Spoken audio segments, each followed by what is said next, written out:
우리 또 김희미 집사님 첫 이렇게 찬양인도 예배인도 해주셔서 고맙고, 우리 재영수 집사님도 오늘 또 이렇게 싱어로 써주셔서 참 고맙고, 이렇게 뭐 다른 많은 부분들도 그렇지만 특별히 예배 자리에서의 봉사자들이 세워지고 또 그 봉사자들 통해서 예배의 은혜를 우리가 누리게 된다는 게 참 감사합니다. 그런 은혜들이 우리에게 쭉 이어지길 바라고요.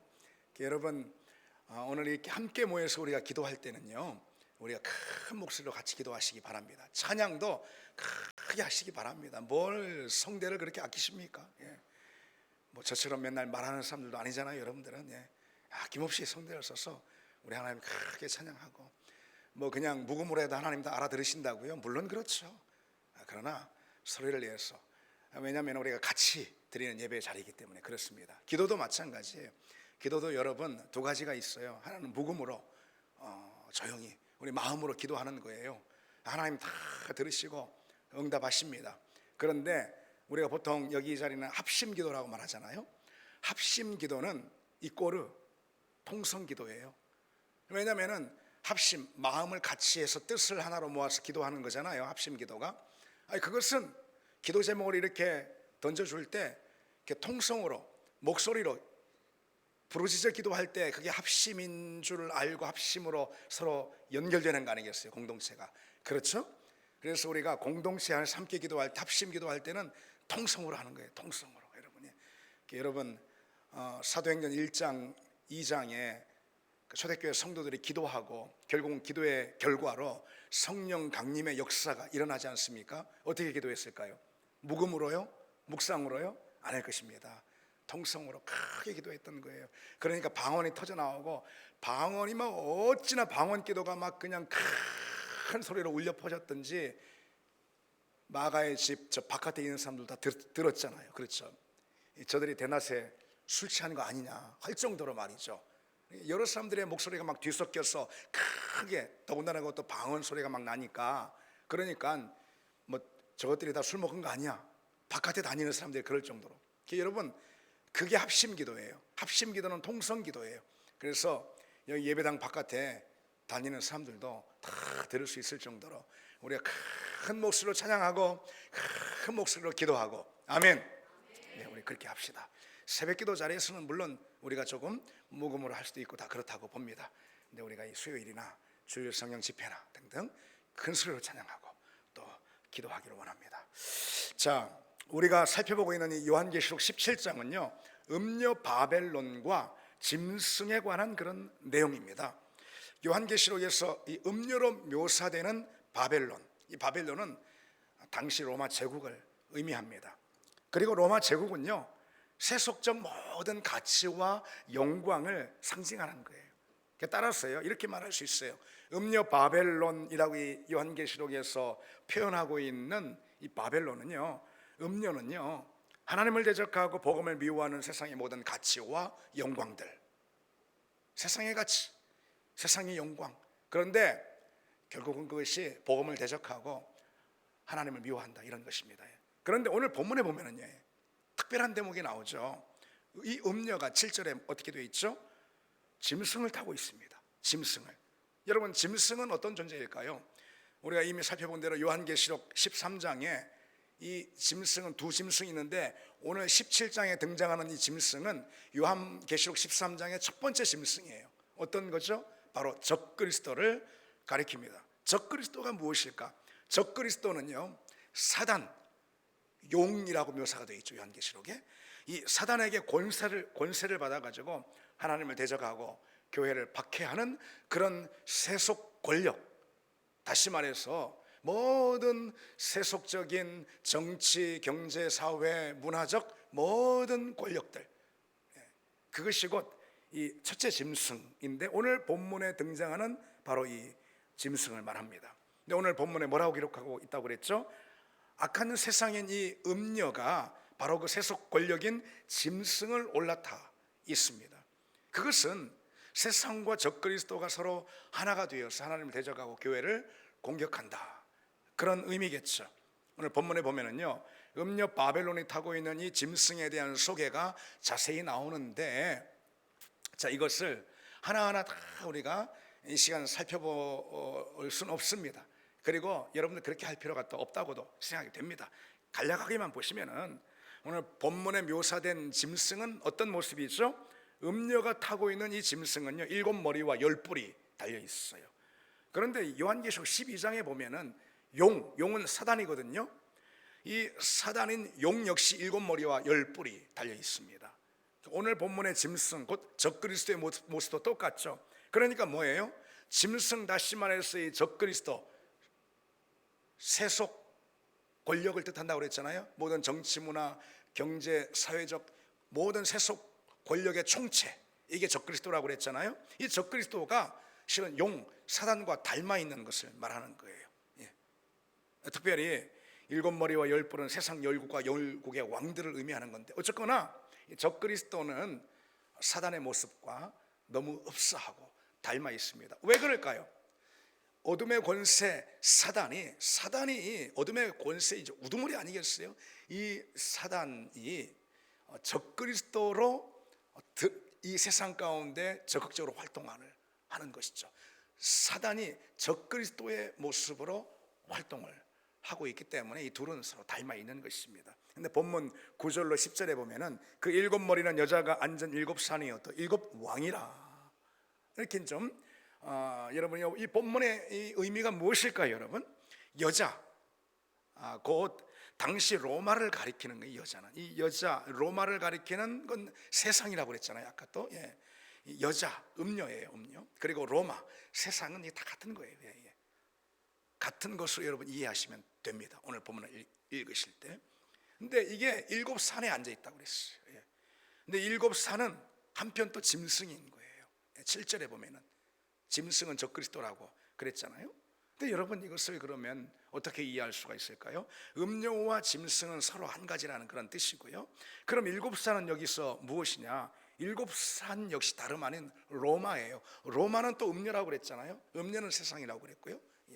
7산이 또 왜 로마를 가리키냐면 로마는 주전 8세기 이탈리아 반도잖아요.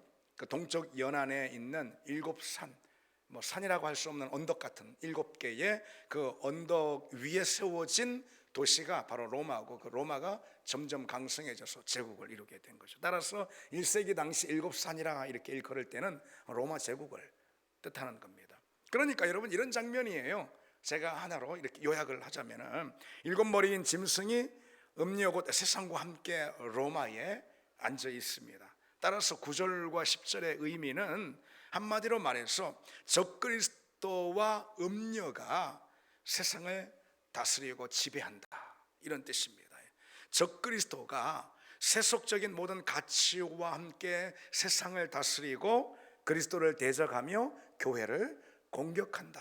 이게 곧 종말의 기간인 바로 지금 이때죠. 지금 이때 일어나고 있는 사실, 일어나고 있는 일들이라는 것이죠. 용이, 다시 말해 사단이 세속 권력 적그리스도에게 권한을 줍니다. 어떤 권한을요?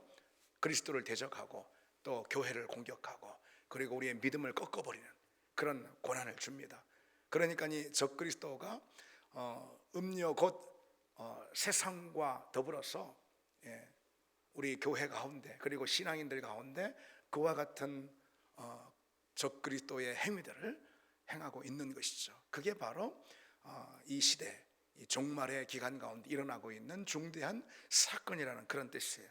계속해서 본문 10절을 보면은 7왕이라 다섯은 망하였고 하나는 있고 다른 하나는 아직 이르지 아니하였으나 라고 했는데, 이 말씀을요 뭐 이렇게 해석하는 학자들이, 성서학자들이 있습니다. 이미 망한 다섯 왕국은 그러니까 이집트, 아수르, 바벨론, 페르시아, 그리스 이렇게 다섯 왕국이고요. 역사 가운데 있던, 그리고 지금 있는 왕국은 로마 제국을 가리키고, 왜냐하면 이제 요한계시록이 기록된 당시가 1세기 당시니까.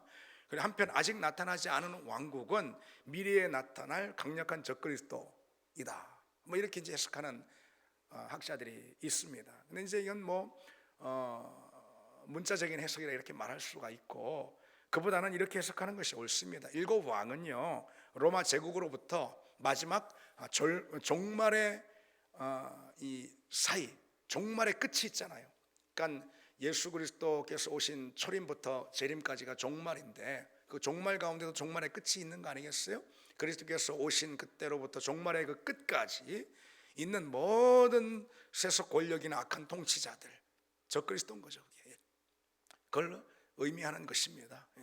물론 열국의 왕을 상징하는 열불 역시 똑같습니다. 그리스도를 대적하는 세상의 왕이나 아니면 제국의 총칭을 뜻하는 거예요. 짐승과 음녀가 일곱 산에 그렇게 앉아 있습니다. 오늘 본문에 보면은 곧 적그리스도와 세상의 가치가 세상을 다스리고 지배하고 왕노릇한다 그런 것입니다. 이런 게 좋은 거야, 이런 게 옳은 거야. 이게 복음을 대적하는 그런 세속적 가치와 영광이 이 세상을 다스리며 그 가치가 왕노릇하고 있다. 그래서 모든 사람들을 다 빨아들이고 있는 것이죠. 그럼에도 오늘 본문은요, 결국은 그리스도께서 승리하신다. 당연한 것이죠. 결국은 교회가 승리한다는 것을 보여줍니다. 본문 12절을 보면은요, 내가 보던 열불은 열 왕이나 아직 나라를 얻지 못하였으나 다만 짐승과 더불어 임금처럼 한동안, 중요한 건 한동안이에요. 한동안 권세를 받으리라 그랬어요. 세번역 성경으로 보면 이 대목이 어떻게 되어 있냐면은 그것이 나타날지라도 잠깐 동안, 짐승이 나타날지라도 잠깐밖에 머물지 못할 것이라, 이렇게 세번역 성경은 번역하고 있어요. 그러니까 짐승, 즉 열국과 열왕의 권세는, 그러니까 적그리스도의 권세는 잠시뿐이다, 이런 거예요. 짐승의 나라와 권세는 결코 영원하지 못한다. 그러니까 세속적인 가치와 영광이 마치 영원할 것처럼 그렇게 보이지만은 사실 그렇지 않다. 결국 그것은 망한다. 결국 그것은 소멸한다. 결국 사라진다. 그런 말씀이죠. 짐승이 어떻게 되죠? 14절에 보시면은 그들이 어린 양과 더불어 싸우려니와 어린 양은 만주해 주시어 만왕의 왕이시므로 그들을 이기실 터이요 또 그와 함께 있는 자들 곧 부르심을 받고 택하심을 받은 진실한 자들도 이기리라 라고 말씀하고 있어요. 짐승 곧 적그리스도는 어린 양 예수 그리스도와 싸우다가 결국 패배할 것이다, 이런 말씀이고요. 그 전쟁에는 어린 양과 함께하는 자들이 있어요. 곧 부르심과 택하심을 입은 자들이 있다라고 그랬어요. 그러니까 짐승과 어린 양의 이 전쟁 가운데 어린 양의 편에 선 어린 양과 함께하고 어린 양이 부르고 택하신 자들이 있다라는 그런 뜻이죠. 누구일까요? 당연히 어린 양과 함께하는 자, 교회이고요. 그리스도께서 부르시고 택하신 자 누구일까요? 당연히 성도인 우리를 말하는 것이죠. 그러니까 우리는 그리스도와 함께 짐승과 더불어 싸워 이긴다, 이런 말씀이에요. 여러분, 이것이 요한계시록에서 계속해서 우리에게 지속적으로 강조해주고 있는 그런 역사관 또는 세계관 또는 인생관이라는 거예요. 요한계시록에 계속 우리에게 강조해주고 있는 그 역사관과 세계관 안에서 우리는 행복이 무엇인지, 행복관, 그렇죠? 시간 어떻게 써야 하는지, 시간관, 그렇죠? 우리 인생 어떤 인생이 돼야 하는가, 인생관, 그리고 하나님 내게 주신 물질을 어떻게 써야 하는가, 물질관, 이런 게 다 나오는 거예요. 이런 게 다 나오는 거예요. 세속적 가치, 세상에서 말하는 가치들이나 영광들이 있잖아요. 이것이 좋은 거야, 이것이 행복한 거야, 이것이 멋진 거야, 이것이 잘 사는 거야, 이렇게 말하는 것들이 있잖아요. 그런 것들 결국은 다 적그리스도가 어린 양 예수 그리스도에게 패배할 때 다 망하고 말 것이다. 오직 그리스도께서 승리하실 것이다. 근데 그리스도와 더불어 싸우는 자가 있는데 그건 누구냐?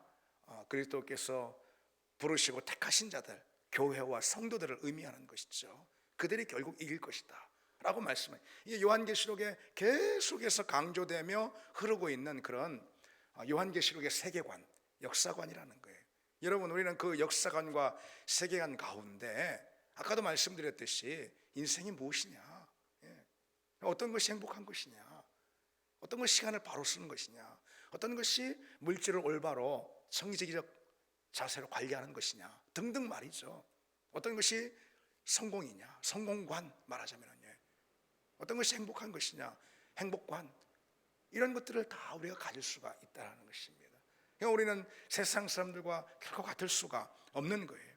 오늘 본문에 성도인 우리가 적그리스도가 활동하는 악한 세상, 이 종말의 시대에 가져야 할 태도가 무엇이냐 가르쳐주고 있는 것이죠. 어린 양이 짐승과 싸울 때 성도인 우리는 어린 양과 당연히 함께 해야 하는 것이죠. 지금 우리는 이 거대한 이 역사 한복판의 영적 전쟁 가운데 우리가 놓여 있다는 것을 또 잊지 말아야 하는 것이죠. 우리 어린 양 예수 그리스도는 적그리스도와 더불어 싸우고 있습니다. 예수님은 세상이 말하는 그런 가치, 그런 세상이 말하는 영광, 세상이 말하는 성공, 이런 거 있잖아요. 세상이 말해주고 있는 좋은 인생, 잘 사는 인생, 그런 것들이죠. 그런 것이 옳고 바르다라고 말씀하지 않는 것이죠. 그리고 우리 주님은 십자가를 통해서 우리 영혼을 구원하시고 우리가 주님 안에 거하도록 우리에게 성도의 성공을 허락해 주셨습니다. 그것이야말로 성도가 살 길이고 우리 성도가 마침내 이룰 성공인 것입니다. 어떤 게요? 그리스도와 함께하는 그 삶이 말이죠. 그리고 그리스도는 그 가치를 가지고 그 복음의 가치, 진리의 가치인 것이죠. 그걸 가지고 어둠의 권세와 적그리스도와 더불어 싸우고 있습니다. 근데 우리는 어느 편에 서 있는가? 그리스도 편에 서 있는가? 진정 우리 인생이 아니면은 어둠의 권세 자리에 혹 서 있지는 않는가? 말만 그냥 예수 믿는다 하고 말이죠. 한번 돌아봐야 하는 것이죠. 우리 주님은 깃발을 들고 나가 싸우고 있는데 우리는 아군의 편에 서 있는 것이 아니고 오히려 좋은 군사는 주님과 함께 하는 줄 믿습니다. 좋은 군사는요, 주님과 더불어 주님 가신 십자가의 길 안에 있으면서 주님이 겪으신 그 수고, 주님이 당하신 그 고난, 그 눈물과 상처, 주님이 가지신, 한마디로 말해서 그 흔적, 주님이 가지신 흔적, 무엇이죠? 십자가의 흔적 아니겠어요? 좋은 군사, 주님과 함께하는 주님의 사람들은 곧 주님의 흔적을 갖는 줄 믿습니다. 복음을 위해서, 몸된 교회를 위해서, 영원한 나라 가치를 위해서 이 세상의 어둠의 권세와 싸우고 대적하는 것이죠. 그 가운데 얻게 되는 우리의 흔적이 무엇이겠어요? 주님이 얻으신 흔적과 십자가의 흔적과 동일한 거 아니고 무엇이겠습니까? 우리가 주님 나라 가서 주님 나라 세상에서 이만한 이제 행복하게 살았어요. 물론 우리 주님은 우리가 행복하게 살기를 원하실 것입니다. 그런데 여러분, 그 행복이 어떤 것인지, 행복의 중심이 무엇인지 우리가 돌아봐야 하지 않겠습니까? 그렇죠. 우리가 주님 나라 가서 주님 나 이만저만의 세상에 성공하고 살았어요. 나 이만저만 그냥 얼마나 만족하고 살았는지 몰라요. 얼마나 행복했는지 몰라요. 자랑하시겠습니까?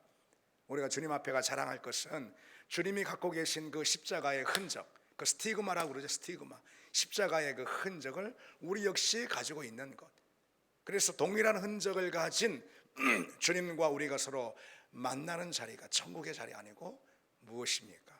그런 우리가 다 되기를 소원합니다.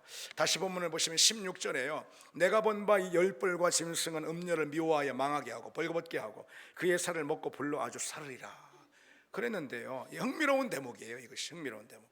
짐승이 음녀를 미워해요. 다시 말해 적그리스도가 세상 바벨론을 미워해요. 그리고 망하게 하고 그 살을 먹고 불살라 버린다 이렇게 했어요. 여러분 생각해 보세요. 짐승과 음녀는 서로 한 통속이었잖아요. 서로 한 가지 안 하잖아요. 그렇죠? 그러나 이 짐승과 음녀 사이에 말하자면은 서로 내전이 일어나는 거예요. 분란이 일어나는 거예요. 그래서 짐승이 음녀를 멸망시켜 버립니다. 이런 뜻이에요. 적그리스도가 세상을 망하게 한다, 이런 것이죠. 왜 그런 일이 벌어질까요? 그것은 한마디로 말해서 악의 자기 파괴적인 속성 때문에 그렇습니다. 악은 자멸하는 속성을 가지고 있어요. 악은 자기 파괴적인 속성을 가지고 있어요. 악은 스스로를 괴멸시키고 결국 스스로 망해버립니다. 오늘 본문을 보면은 짐승이 음녀를 멸망시키는데 미워해서 그랬다는 거잖아요. 서로 미워합니다. 그러니까 이 미움이라는 거, 이게 악이 가지고 있는 속성이잖아요. 그리고 다른 모든 것을 파괴하는 그런 무기 아니에요. 무기. 미움이라는 게 그런 거잖아요. 적그리스도 어둠의 권세 가지고 있는 무기가 뭐예요? 미움이에요. 그래서 우리 가운데 미움을, 세상 사람들 가운데 미움을 심어주고 그 서로 미워해 서로 죽게 만드는 것이죠. 망하게 만드는 거예요. 그래서 하나님 앞에 심판받게 만든다, 이런 뜻이에요. 그런데 지들도 서로 말하자면요, 자기들도 서로 자기가 가지고 있는 무기로 찌른다, 이런 것이죠. 그런데 짐승이 강해. 음녀보다도 적그리스도 세속 권력이 강한 거예요. 세상적 가치, 세상의 영광보다 더 강한 거예요. 그러니까 세상을 결국은 파괴한다 이런 거예요. 짐승은 적그리스도를, 음녀 바벨론은 악한 세상을 의미한다고 제가 말씀드렸잖아요. 근데 서로 그냥 같은 거예요, 실은. 네. 근데 결국 적그리스도 혹은 적그리스도적인 어떤 세력, 적그리스도는 말 그대로 그리스도를 대적하는 거죠. 그러니까 그리스도를 대적하는 세속 권력의 어떤 총체를 말하는 거예요. 그것이 결국은 세상을 망하게 만들더라. 세상이 왜 망하냐? 세상이 왜 멸망의 자리로 들어가냐? 물론 하나님의 심판에서 그러겠죠. 근데 하나님의 심판의 방식이 참 흥미롭다는 것이죠. 그 세상이 적그리스도로 올라타고 있는데 실은 적그리스도가 세상을 미워해서 망하게 만든다는. 여러분, 우리가 무엇을 알 수 있습니까? 하나님이 세상을 심판하실 때 하나님의 대적인 적그리스도를 사용하신다는 이런 뜻이에요. 그러한 가운데 여러분, 세상 사람들, 불신 영혼들을 한번 보십시오. 그들은 적그리스도를 따르는 자들이잖아요. 그렇죠? 그리스도를 대적하고 복음을 미워하니까 그런 거 아니겠어요? 그런데 그런 세상 사람들, 불신자들은 오히려 적그리스도에 의해서 멸망을 당하는 거죠. 왜? 적그리스도가 세상을 멸망시키니까. 얼마나 어이없고 안타깝고 어리석은 상황이냐, 이런 말이에요. 악의 이와 같은 자기 파괴적인 속성은요, 하나님의 세상을 심판하는 그런 도구가 됩니다. 하나님 세상을 어떻게 심판하시냐? 바로 악이 가지고 있는 자기 파괴적인 그런 속성, 악이 가지고 있는 무기 있잖아요. 미움이나 다툼이나 그리고 사망이나, 악이 가지고 있는 이 무기, 그것이 곧 자기 자신을 찌르도록, 그래서 자기 스스로가 멸망하도록 하나님은 그렇게 세상을 심판하십니다. 하나님은 이런 것이죠. 세상에 만연한 그런 미움이나 다툼이나 교만이나 그 무엇이든 말이죠, 그런 걸 통해서 서로 세상의 상호 멸망에 이르도록 그렇게 만드신다는 것이죠. 여러분, 그렇지 않겠습니까? 누가, 제3자 누가 세상을 망하게 하는 게 아니에요. 세상에 속한 그 사람들, 어둠의 권세에 속한 그 사람들, 서로가 서로를 찌르고 서로가 서로를 미워하고 서로가 서로를 멸망의 자리로 이끈다, 이런 거예요. 그래서 악은 본의 아니게 하나님의 뜻을 이루는 도구가 돼버립니다. 그래서 이 존 파이퍼 목사는 이렇게 말해주고 있어요. 악은 하나님의 목적을 가로막는데 실패할 뿐만 아니라, 그렇죠, 네, 하나님의 섭리에 따라서 하나님의 은혜로운 목적을 성취하는 데는 성공한다. 악이요, 적그리스도가요, 하나님의 목적을 가로막지는 못합니다. 하나님의 일을 가로막지는 못합니다. 거기에는 실패할 거예요. 그런데 그 악이 성공하는 게 있어요. 무엇에 성공하죠? 하나님의 은혜로운 목적을 성취하는 데 성공한다, 이런 뜻입니다. 다시 말해서 악은 그 자신이 가지고 있는 자신의 무기로 스스로 죽게 된다, 이런 것이죠. 그래서 여러분, 우리는 이 세상이 바로 그와 같은 세상임을 기억해야 합니다. 그 자체가 하나님의 저주와 심판 아니겠어요? 그 자체가. 그래서 우리가 가질 자세는 이런 것입니다. 뭐 세상을 대적하고 뭐하고 뭐 그럴 필요도 없습니다. 근데 그리스도인에게 있어서 세상은 어떤 존재냐? 우리는 뭐 세상과 관계없이 저 산에 올라가서 살 수 없잖아요. 뭐 그건 뭐 무슨 불교나 수도사나 뭐 그런 거 아니겠어요? 세상 한복판에 사는 거죠, 우리는. 그럼에도 불구하고 우리는 하늘의 시민권자로 살지 않습니까? 세상에 어떤 악한 권세와 타협하지 않고, 세상의 가치, 세상이 말하는 영광과 타협하지 않고 사는 사람들이 바로 우리 아니겠습니까? 우리는 그렇게 살면 되는 것입니다. 뭐 억지로 뭐 세상을 넘어뜨리려고 그리스도를 대적하는 세상과 대적하고 그러는 것이 아닙니다. 그건 세상은 자멸하게 돼 있어요. 자기 파괴적인 속성 때문에. 우리는 그런 세상으로부터 거룩히 구별받은 하늘의 시민권을 가지는 사람들로서 우리는 하나님의 가치를 가지고 살고 있으면 되는 것입니다. 그러면은 주님이 주시는 승리가 있고 그 승리를 기다리면 되는 것이죠. 중요한 것은 우리가 하나님 나라 가치에 보이지 않는 나라 아니겠습니까? 그 가치를 살고 있느냐, 십자가가 진정 영광이다라는 이 진리를 붙들고 살고 있느냐, 그것만이 우리에게 중요합니다. 자, 오늘 본문에서요, 이 중요한 메시지를 담고 있는 구절이 있습니다. 마지막으로 우리가 그 부분을 살펴보고 마치려고 합니다. 중요한 메시지를 담고 있는 본문이 8절과 11절입니다. 그게 짐승의 상태에 대해서 말해주고 있는 대목이에요. 어떻게 말해주고 있죠? 이 짐승의 상태에 대해서. 짐승은 곧 적그리스도입니다. 전에 있었다가 지금은 없으나 장차 무정행으로부터 올라올 자다, 이런 거예요. 이게 바로 짐승이에요. 11절도 마찬가지죠. 이것은 이제 짐승이 예수 그리스도를 흉내내고 있는 거죠. 요한계시록 4장 8절에 보면은 예수님에 대해서 이렇게 표현하고 있거든요. 전에도 계셨고, 기억나시죠? 이제도 계시고 장차 오실 이다, 이렇게 표현하고 있잖아요. 근데 이 짐승이 꼭 그리스도를 흉내냅니다. 그러니까 가짜는 항상 진짜를 흉내내는 거예요. 예. 전에 있었다가 지금은 없으나 장차 무정행으로부터 장차 올라올 자다, 이렇게요. 여러분, 이 짐승은 오늘 본문에 보면은 전에는 있었다가 지금은 없어요. 근데 장차 올라와요, 무정행에서. 그리고 크게 활동할 것이에요, 장차에. 이게 무슨 말이에요? 그것은 짐승이 그리스도의 초림 전엔 활동했어요. 어마어마하게 활동했어요. 짐승이 자기 세상이야, 자기가 완전히 주인이야, 자기가 왕이야. 그리스도께서 오시기 전에는 그렇게 활동하다가요, 그리스도께서 오셔서 십자가와 부활의 승리를 취하시자 지금은 무적행에 갇히게 되었다라는 이런 뜻이에요. 짐승이, 적그리스도가, 어둠의 권세가 더 확장해서 사단의 권세가 그렇게 되었다라는 뜻입니다. 여러분 잘 들으십시오. 여러분, 무적행은 무슨 물리적인 장소가 아니에요. 어둠의 권세, 사단을 어디다 막 가둬두는 그런 물리적인 어떤 공간을 말하는 것은 아닙니다. 사단은 영적인 존재잖아요. 무적행이 뭘 의미할까요? 무적행이라는 것은, 짐승이 무적행에 갇혔다라는 것은요, 무엇보다도 예수 그리스도 십자가와 부활을 통해서 패배한 것을 말하는 것이에요. 결정적인 패배, 치명적인 타격을 입었다라는 것을 말하는 거예요. 그래서 주님이 오시기 전, 그러니까 십자가와 부활 이전에 활동했던 그 강성하고 왕성한 활동처럼 하진 못하게 됐다라는 이런 뜻입니다. 주님께 십자가를 지시고 부활하셔가지고 뭐라고 말씀하시죠? 내가 세상을 이기었노라. 여기서 말하는 이 세상이 뭘 상징하는 거예요? 여기서 말하는 세상이 바로 짐승의 세상을 말하는 거 아니겠어요? 주님은 부활을 통해서 사망 권세를 이기셨죠. 그리고 세상이 갖고 있는 가장 큰 권세는 뭐예요? 사망 아니겠습니까? 부활을 통해서 사망 권세를 깨트려 부수셨어요. 그리고 십자가를 통해서 이 죄의 권세를 꺾으시지 않으셨어요? 그러니까 주님의 부활은 세상의 가장 큰 권세를 패배시키신 거죠. 예.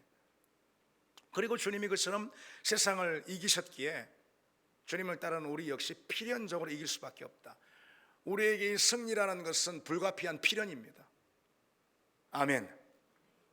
우리 믿음의 사람들, 주님을 따르는 사람들에게 이 승리라는 것은요, 믿음의 승리, 영적인 성공, 이것은요 불가피한 필연입니다.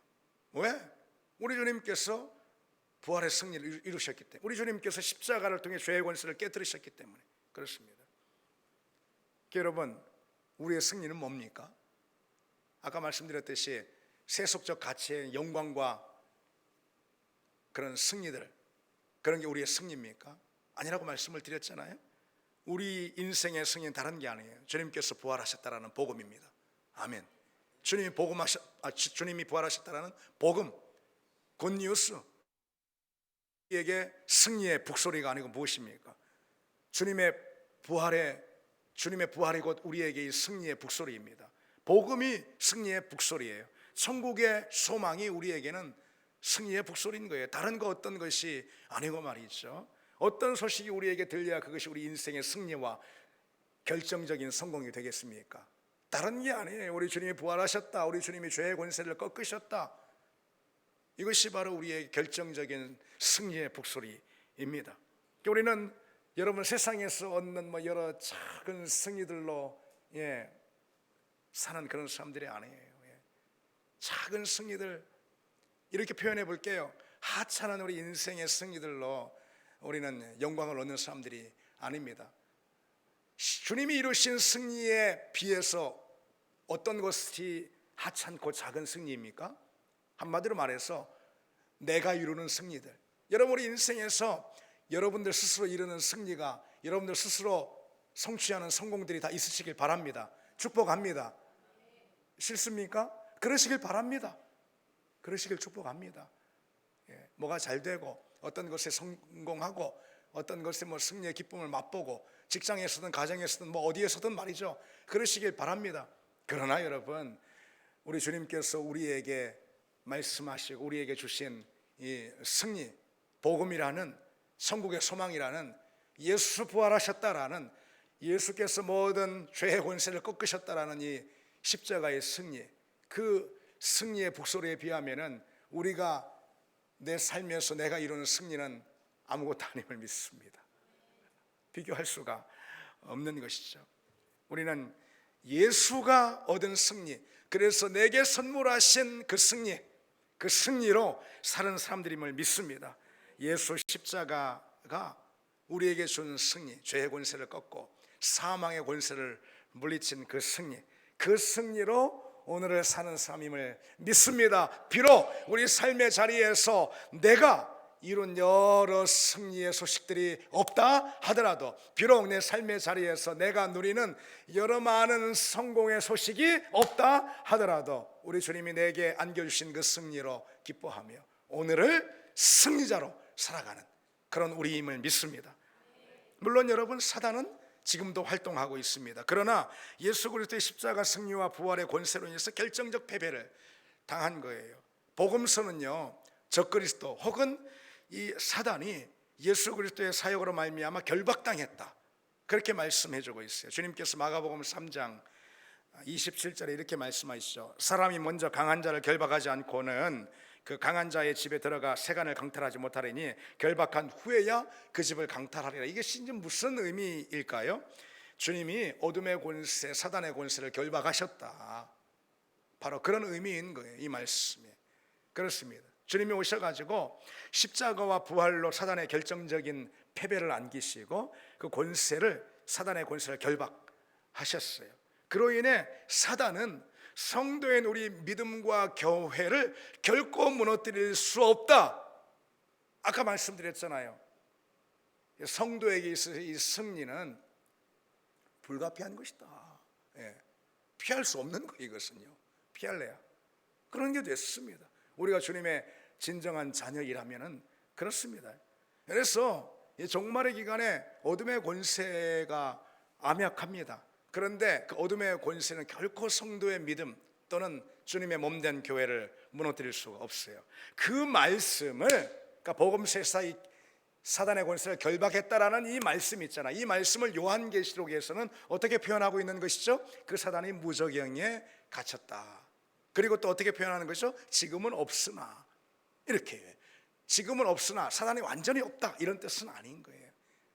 이 십자가와 부활로 인해서 결정적인 치명적인 타격을 입고 더 이상 성도의 믿음을 또는 교회를 이 어둠의 권세가 어찌할 수가 없게 되었다라는 것을 말하는 거예요. 그런데 한편 뭐라고 되어 있죠? 장차 나올 짐승. 전에는 있었어요. 그리스도께서 오시기 전에는 뭐 온통 사단의 천지였어요. 지금은 없어요. 말씀드린 대로.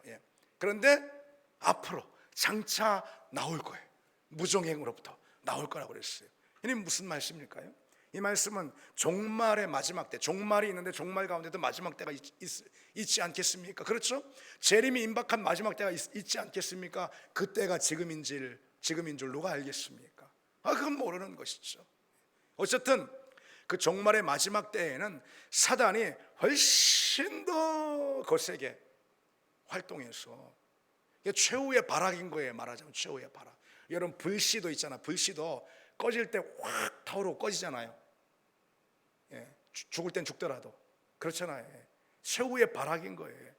거세게 이 마지막 때는 교회를 대적하고 성도의 믿음을 무너뜨리려고 하는 것이죠. 그런 종말의 마지막 때가 있다라는 것입니다. 물론 그때가 지금인지 그건 알 수가 없는 거예요. 우리는 그때가 지금으로 여기고 살아야 하는 거예요. 그러한 사단의 마지막 활동의 결과로, 그런데 사단은 어떻게 될까요?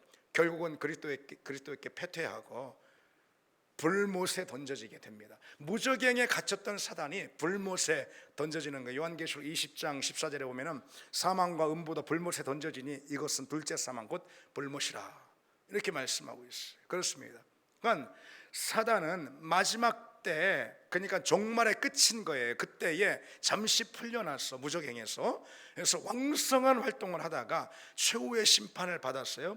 세세토록 영원히 불못에 던져집니다. 따라서 무저갱은 뭐냐면은, 무저갱은 사단이 종말의 기간, 지금으로 말할 수 있겠죠. 이 기간에 일시적으로 갇힌 상태, 갇혔다라는 것은 아무것도 할 수 없다라는 건 말하는 것은 아닙니다. 지금도 우는 사자처럼 삼킬 자를 찾는다고 말씀하고 있잖아요. 그렇죠? 예.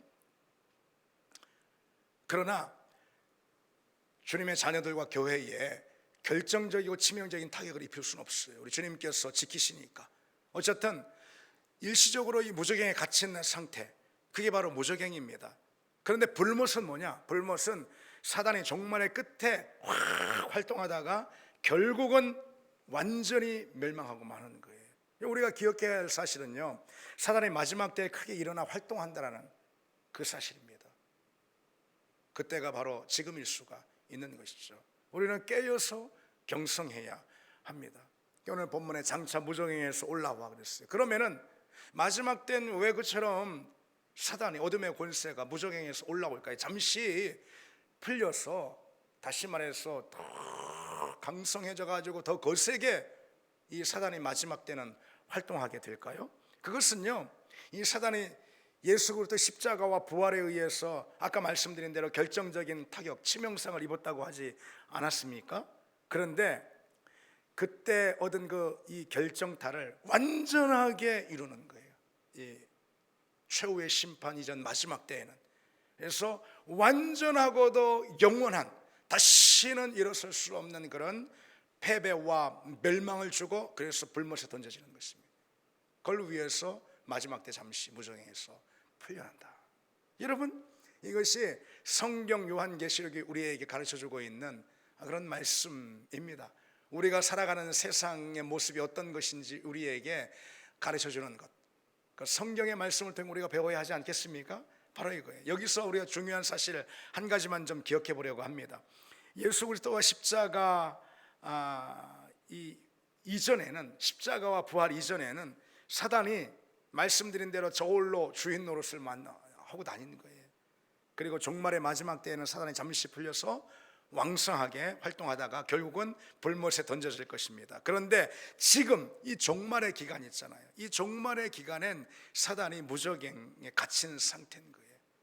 아무것도 할 수 없다 이런 뜻은 아니에요. 그러나 결정적이고 치명적인 타격을 입었다는 이런 뜻이죠. 여러분, 그것이 무엇을 말해주는 걸까요?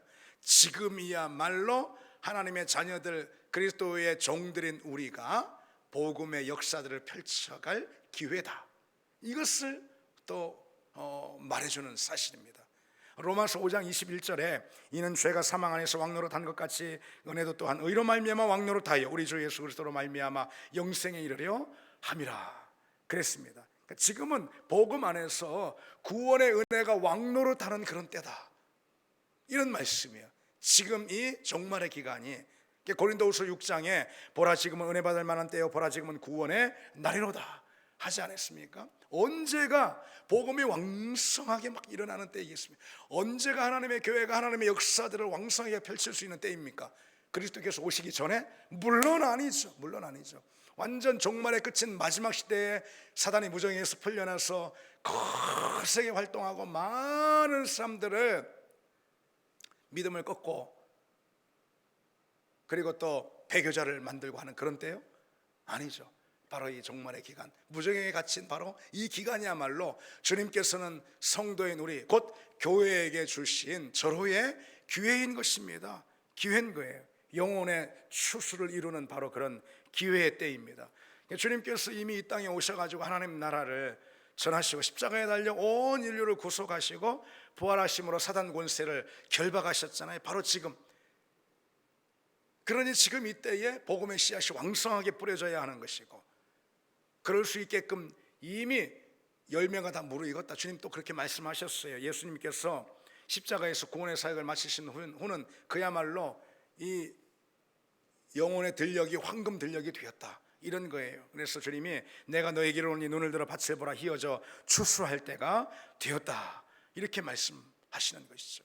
여러분, 우리에게 주신 이 사명, 복음 증거의 사명, 한 사람이라도 더 구원의 진영으로 편입시키고, 한 사람이라도 더 복음의 은혜를 맛보고, 한 사람이라도 더 생명을 얻게 하고, 한 사람이라도 더 추수하는 것, 여러분, 이것이 이 하나님의 도도하게 흐르는 우주적 시간표, 구속의 시간표 가운데 하나님의 자녀들인 우리에게 주어진 절대 사명, 최고의 사명인 줄 믿습니다. 우리가 다른 어떤 것을 하는 그 어떤 일보다도 하나님 앞에 결국 영원히 남게 되는 최고의 인생, 최고의 사명은 무엇일까요? 바로 주님의 나라에 함께 동역하면서 이 땅에 많은 무르익은 영혼들을 추수하는 것, 그래서 그들을 생명의 자리로 이끄는 것, 하나님 나라로 편입시키는 것, 그것인 줄 믿습니다. 우리 인생이 그런 인생이 되고 우리 교회가 그런 교회로 서기를 원합니다. 우리 같이 이 찬양 드리시겠습니다.